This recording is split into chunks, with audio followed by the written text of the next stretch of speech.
always found that there are a lot of critics who are great writers, and there are a lot of critics who are great critics. People who have really profound insights about movies, why they work, why there's something that makes them stand out. And there's other people who are really great writers who may not have like the most searing sort of insights into movies. And while I would certainly not say that like I am the perfect combination of both of those things, like I do think that for you to have longevity in as a critic, like you do have to have some combination of those two things, and to be able to be, I think, honest and to provide like a compelling argument for what it is that you like in a movie. I mean, anybody can go out of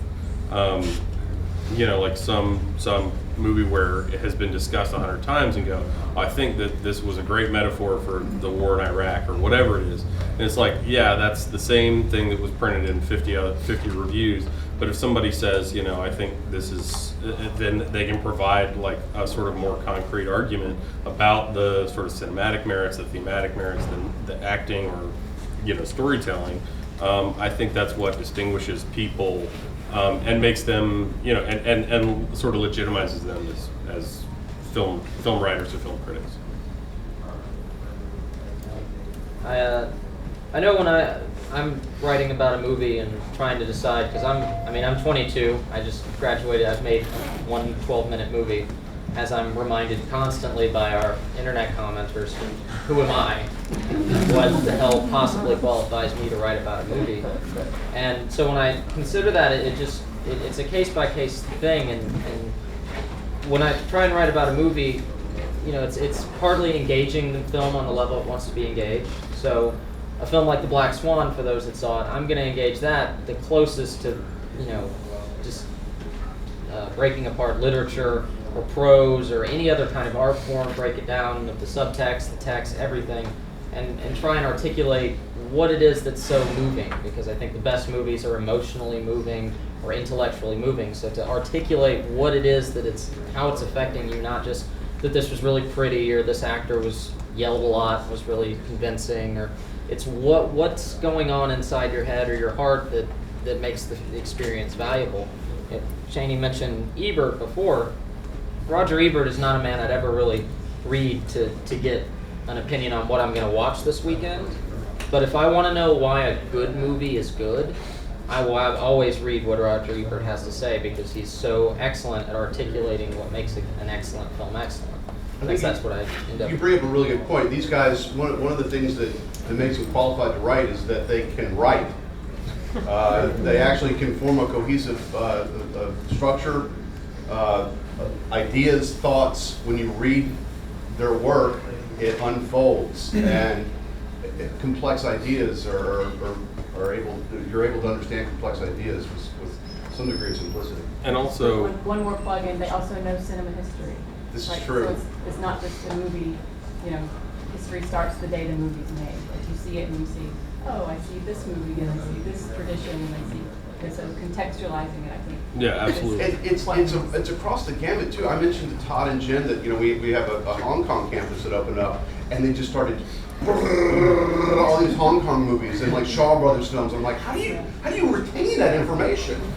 I would just also add that I feel like one of the things that distinguishes people as film writers is the personality with which they write those articles. I mean, there are people who are great sort of academics who can write like extremely like specific and do address every aspect of the text and subtext that you're talking about.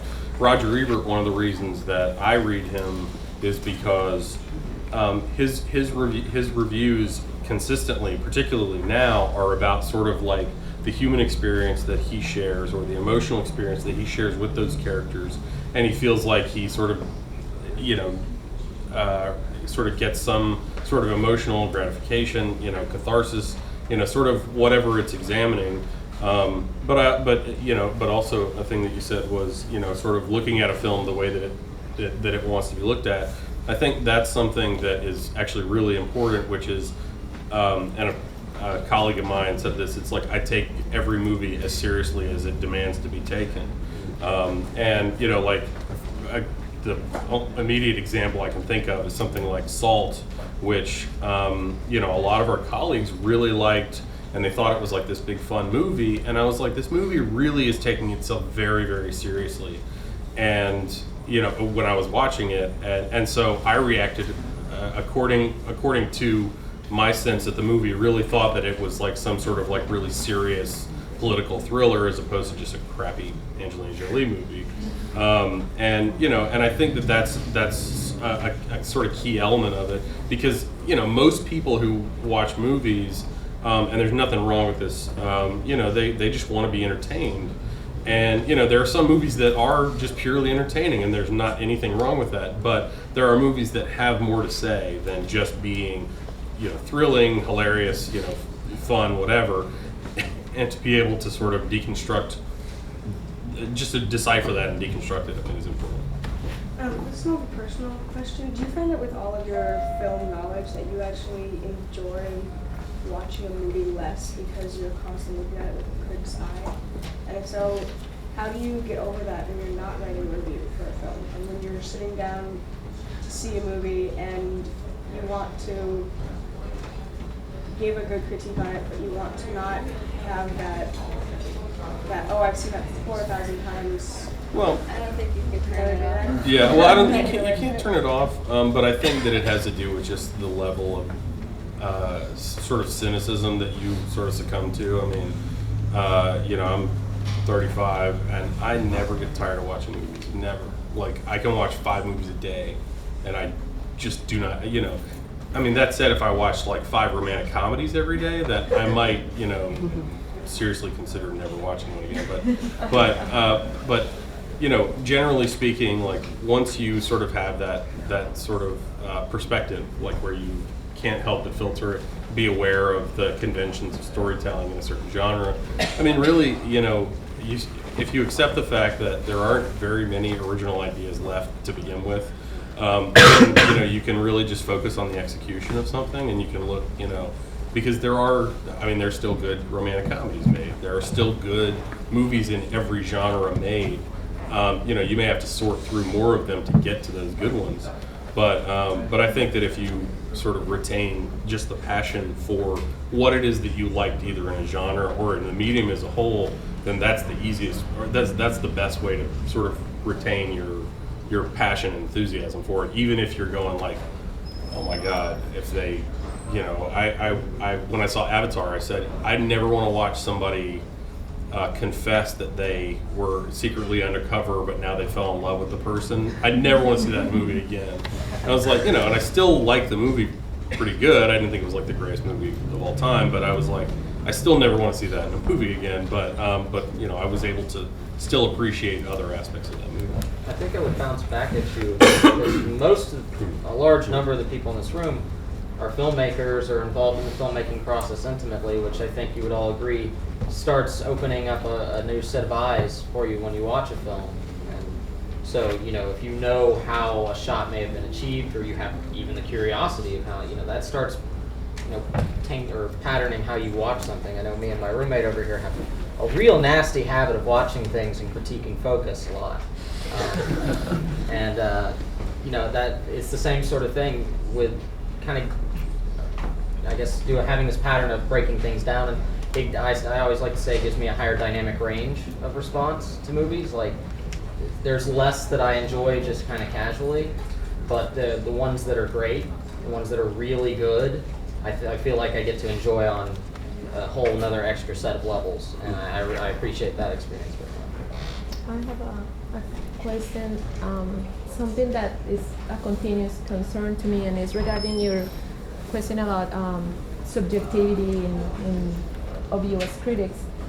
Since you're writing online, your reviews are not only read by Americans but also by worldwide audiences. And